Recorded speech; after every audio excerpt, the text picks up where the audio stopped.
Welcome, everybody. It is December 2nd. It is time for your YouTube news. I'm Joel Dean, the place to be. I hope you had a great weekend, a little extra time with the family, hopefully. And if that worked out well for you, good. If you want to get away from the family, welcome back to work and welcome back to how things can get busy. Here's what's on our agenda right now. Rusty nails at a local business, kind of happening over and over again. Skimmy dipping. Ooh, what could that mean? Pardon me. Yeah, that has to do with President Joe Biden. Crash, drive, jail. That's like, what is it?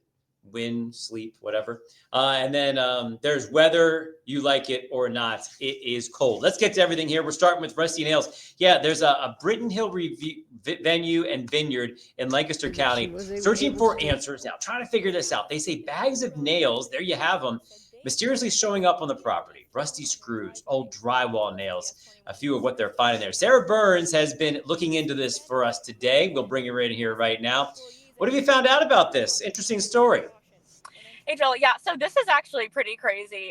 So I first found out about this over the weekend. They were hosting their event at the venue as part of their small business Saturday. And basically what happened was a bag of nails showed up. It was actually 2 bags of nails, and they were spewing across their driveway. And this has happened multiple times, 5 times since August, actually, where they've had these clumps of nails just appear out of literally nowhere, and they're theorizing that maybe someone just drove by and has been tossing them, but they aren't alone. Another business in the area, I don't know if I can really call them a business, they are a light show, the Noble Road Holiday Light Show. They put on lights for children goers every single year. They also had nails in their driveway. And even the postmaster said that one time she could not deliver the mail because they were all over the Robert Fulton Highway in the area, and she had to pick them all up. So specifically, this is nails. It's not like people are dropping tons of garbage. It's just this one item? Yeah, it's nails, it's rusty screws. Some of them are even stuck together out of a nail gun that you would use on like housing. Some of them are new. Most of them are old and rusty and pretty gross. I want to point out you're not driving right now. It looks like I'm that not driving. because I'm with my phone everything gets kind of flipped around when we do this sometimes. So it is reversed, yeah. Right. All right, you're gonna have more on this story coming up later today. What's any theories going on out there? I mean, nothing official, but does anybody understand why this is happening?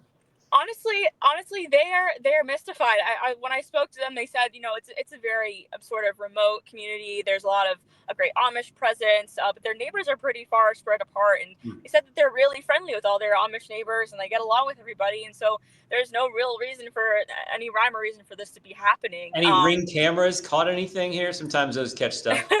So from what I understand, they haven't caught anything on camera yet. I'm going to try and reach out to the holiday show again to see if they might have something. But the winery told me that they now have set up cameras in case this happens again. They're just hoping that it stops. Hey, all right. Well, thanks for that report. We'll look more from you later on. I appreciate it. Drive safely wherever you're going. Rusty nails. There you go.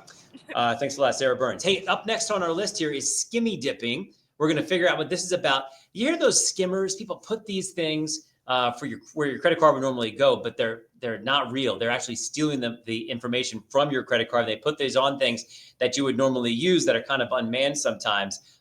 So it's a fake device. So police in Lower Paxton Township want to let you know about this. They want the public's help in identifying these people. Take a look at your screen right here. This is straight off of our website, cbs21.com. Apparently putting a skimming device on a credit union ATM. So you're there to get your money out. You think it's legit, but they have installed this device to actually take your information, eventually try to get some money out of you. So PA Central Credit Union reports suspicious activity November 24th. They found the skimming device on an exterior ATM. Some surveillance footage, you're looking at that right here as well. 2 masked people, so they're trying to conceal themselves as they're installing this thing. If you have information, go ahead and call Lower Paxton Bureau of Police. Skimming devices, very, very annoying when it comes to that. One of the things from the past, I don't know about this specific one when I've covered this, is sometimes it's loose and it doesn't feel like it really belongs on there, or it's like too bulky. And that's one of the things you can look for. But these are tough, and they're getting better at installing these things. So skimmy dipping, keep an eye out for that one to let you know that's out there in this particular spot. And if that is your branch, make sure you double check that your account's correct. Pardon me. Yeah, really controversial. This is Joe Biden does the pardon for his son. And it's not just for one thing, like having that gun illegally because he was technically a drug user when he filled out the form saying that he was not. That's what they got him on. Also some tax evasion charges. But this goes back 10 years, 11 years almost. So it's covered this entire time span. The theory being, in case the Trump administration comes in and wants to try to get Hunter Biden for something that happened over the last 10 years, doesn't matter. He is pardoned for all of that time. What makes this controversial is, of course, for many, many months now, Joe Biden's been asked this, would you pardon your son? He says, no, no, no. I believe in the rule of law. In part of his explanation for the pardon, he said that this is different. This was politically motivated. No one is ever charged like this. So going to be controversial. A lot of people are talking about this already and what will happen for the next round of pardons that come through, probably from Donald Trump.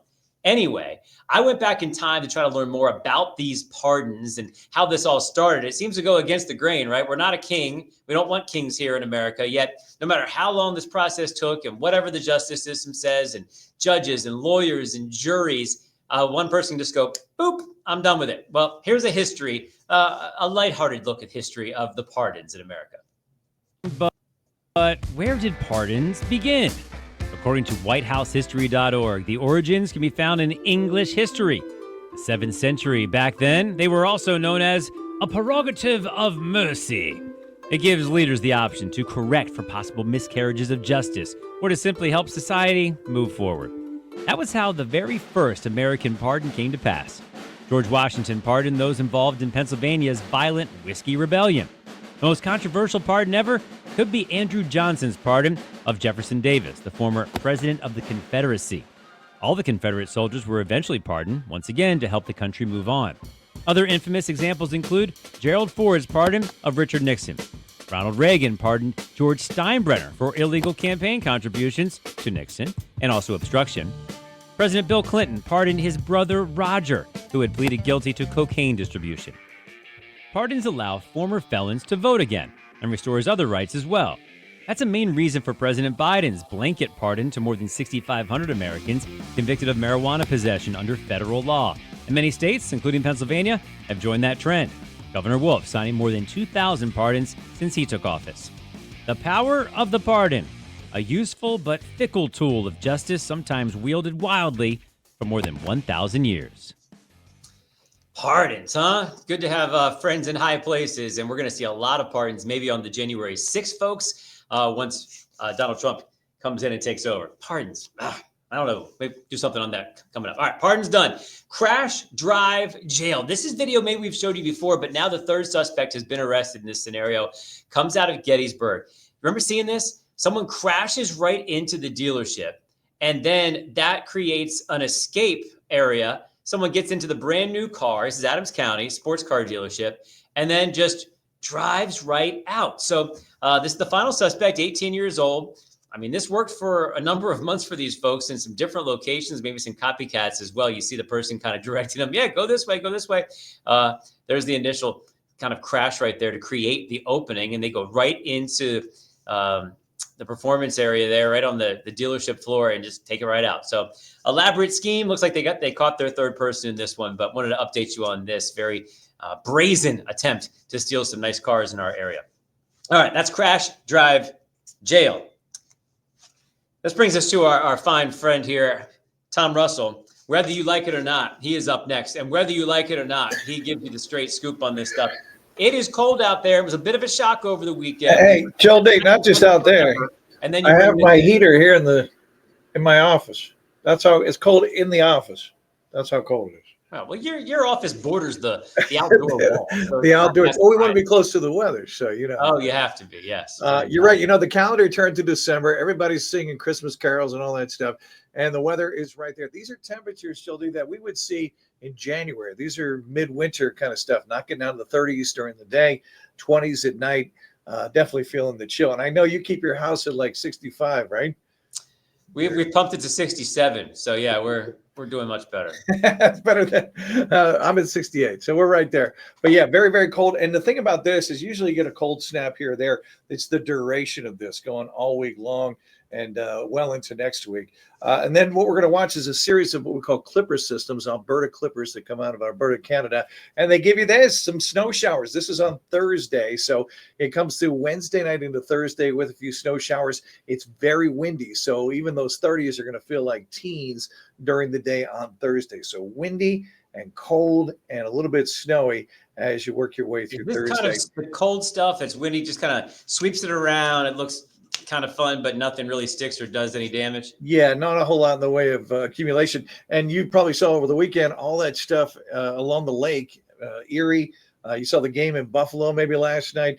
That snow is amazing. We're not just talking about inches, we're talking about feet of snow, and that continues. So that's what we call the lake effect snow. Let me show you temperatures for the rest of the week here, and you get an idea that we're not going to really get much above 40, and that is very cold for this time of year. 47 is the average high. So we're going to carry that into next week. There's that clipper system Wednesday into Thursday, and then another one at the end of the 7-day, Sunday into Monday.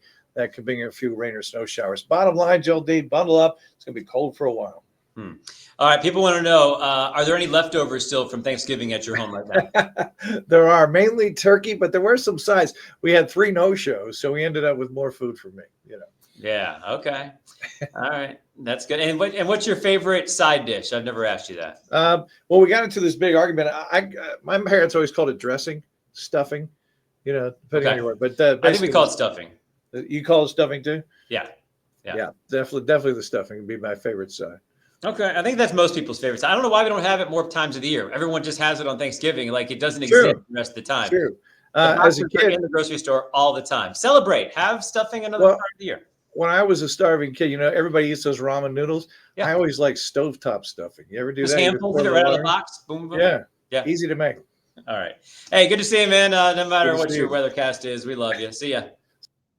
All right, folks, we got through it all. There you go. There is your agenda, your menu of news today for our fun little newscast here. Make sure that you are liking this, subscribing, and setting those notifications. That means whenever we do this at random times throughout the day, you are notified and you'll be the first to be able to watch this as well.